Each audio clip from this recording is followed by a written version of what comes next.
Koktishala hastani kokthum te hukumo bedekni shakthar Mumbai. Khatung khajani bishingti khlai zakha khorangni Bubagra Kumar Shochin Debormoni Filchara jesni ajaimani shal. Raja khoragulini Robindra Bhumono khlai jak opandawa narawai okrangoi manzakha hastani mantri okra Dr. Manik Shaha.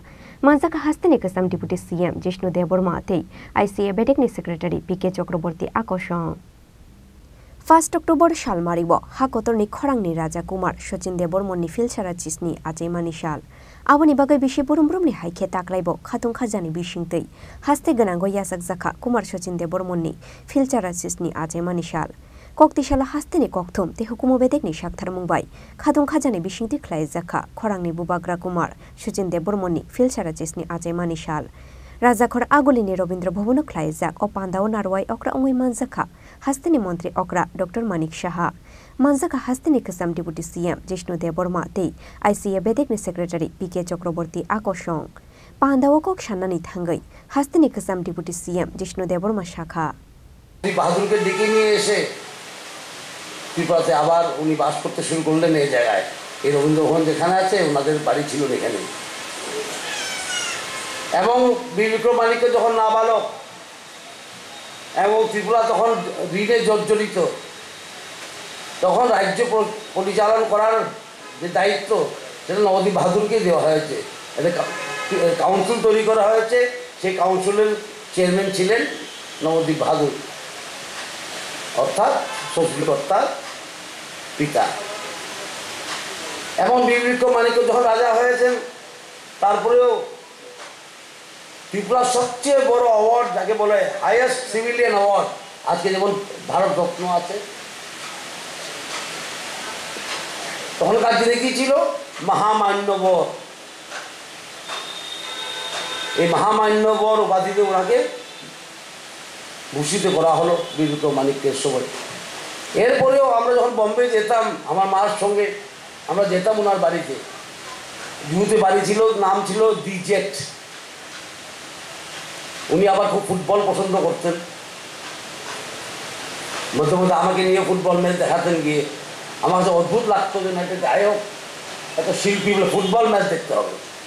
আমরা doctor দাদু কী করবো আজকে, বলে আজকে গান টান কিছু হবে না, আজকে ফুটবল ম্যাচ।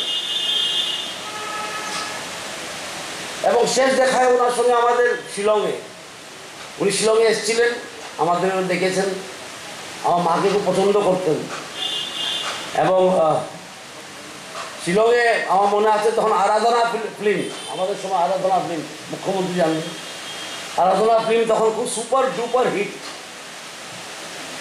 এখন আরাধনা ফিল্মের মিউজিক ছেলে মেয়েরা শুনে বাজা বিভিন্নভাবে, রূপ তেরা মস্তানা, মেরি স্বপ্ন কি রানী কব আয়েগি, এটা এখনও হিট। তখন এই সিনেমা রিলিজ হওয়ার পরে, সুপার ডুপার হিট হওয়ার পরে শিলংয়ে দেখায় ওনার সঙ্গে আমার এখনও মনে আছে। উনি একটা ওনার পাঞ্জাবি পকেট থেকে একটা চকলেট দিয়ে আমাকে বলেছে, দাদু বেশি চকলেট খাওয়া ভালো না। আমি ভাবতাম একটা চকলেট দিয়ে বেশি কোথায় বললেন আবার, ঠিক না? বলে দাদু বেশি চকলেট খাওয়াটা ভালো নয়, দাঁত নষ্ট হয়ে যায়। তো আমাদের মতনই বাংলা বলতেন উনি, উনি শুদ্ধ বাংলা বলেননি, আমাদের মতন খুব কণ্ঠস্বর খুব নরম ছিল। বলে দাদু বেশি চকলেট খাওয়া ভালো নয়। আমাকে জিজ্ঞেস করলাম, উনি দিলেন একটা চকলেট, আর বেশি খাওয়া ভালো নয়। এবং ওনার অনেক এসেগুলি আছে, এটা আবার সংগ্রহ করা দরকার মনে হয়, দেশ ম্যাগাজিনে বের হতো। স্বর্গমের নিখাত নাকি ছিল, সেখানে উনি লিখেছেন এসেতে যে আমার যা সঙ্গীত আমি ত্রিপুরা থেকেই শিখেছি। আর ত্রিপুরা রাজ পরিবারের জন্ম হওয়াতেই আমার জন্মলগ্ন থেকে আমি সঙ্গীতের সঙ্গে জড়িত। এটা ওনার বাড়ি ছিলেন। আর একটা বাড়ি ছিল এখানে মহেন্দ্র কত্তার বাড়ি, এই সামনে মহেন্দ্র কত্তার বাড়ি ছিল, যেখানে আলাউদ্দিন খান মতন লেজেন্ডারি শিল্পীরা সেটা শিখত মহেন্দ্র কত্তার থেকে। তাই আমরা যখন ভাবি শচীন কর্তার কথা, আমরা ভাবি শচীন কর্তার সম্মান নয়, ত্রিপুরাকে সম্মান দিয়েছেন উনি। আর বহু গান কি বলবো, ওনার বেশিরভাগ গানে ভাটিয়ালি সুরে, লোকসঙ্গীতে সুরে এবং ত্রিপুরার সুরেও আছে। আমার এখনো মনে আছে একটা গান ছিল গাইডের মনে, পিয়া তো সে নাই না লাগে রে, এটা আমাদের রাজবাড়ির হোলির গান।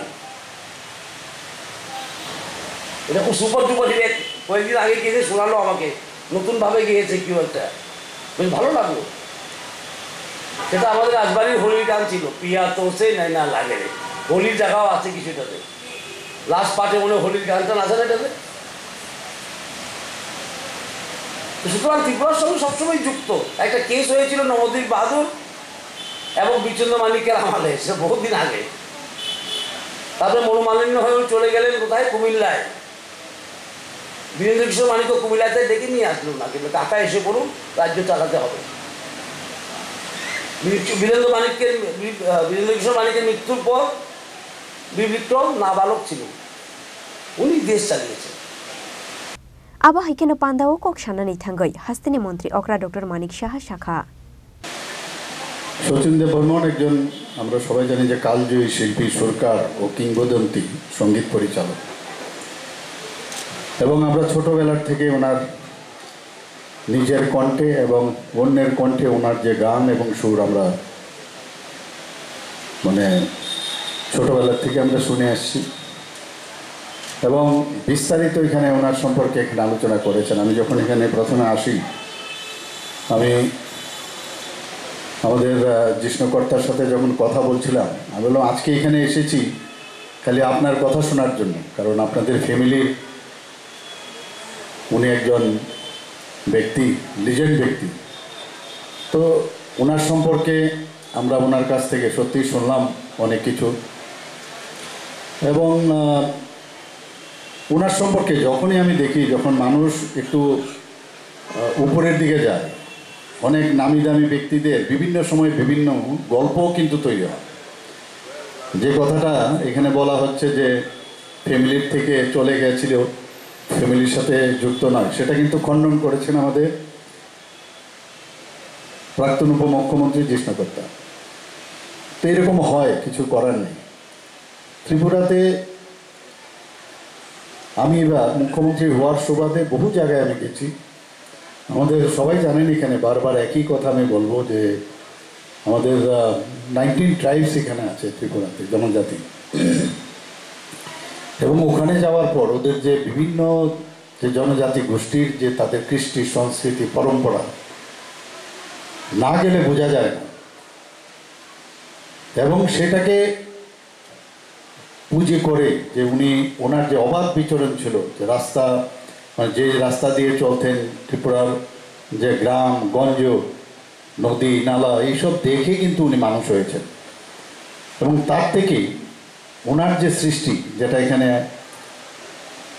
বলার চেষ্টা হয়েছে, যে ওনার যে অনবদ্য ওনার যে সৃষ্টি, আজও আমরা যখন ওনার গান শুনি, ওনার যখন সুর শুনি, সত্যি অদ্ভুত লাগে।